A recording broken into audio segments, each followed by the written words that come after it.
السلام علیکم۔ یہ ویڈیو موبائل میں گوگل میں آن لائن مکتبہ شاملہ کے استعمال کرنے کے متعلق ہے۔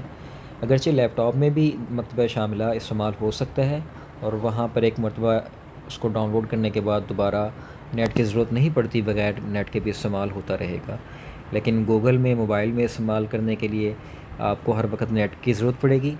میں موبائل میں ہی استعمال کرنے کو ترجیح دیتا ہوں، کیونکہ موبائل ہر وقت پاس ہوتا ہے اور یہاں پر مکتبہ شاملہ استعمال کرنے میں آسانی ہے۔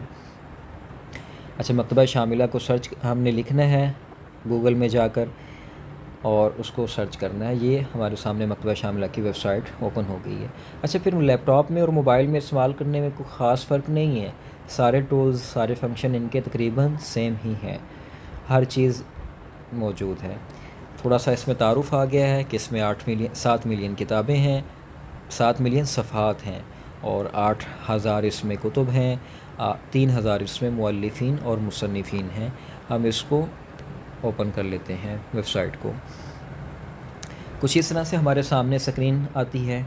ہم تھوڑا سا نیچے جائیں گے، اس میں یہاں پر اقسام المکتبہ، یعنی مکتبے کے جو موضوعات ہیں، جو مشمولات ہیں اور جو اقسام ہیں، وہ ہمارے سامنے ایک فہرست کی صورت میں آ گئے ہیں۔ اس میں ہمارے پاس العقیدہ ہے، الفرق والردود، التفسیر وغیرہ۔ غرض ہے کہ جو اہم موضوعات ہیں وہ سارے انہوں نے دیے ہوئے ہیں اور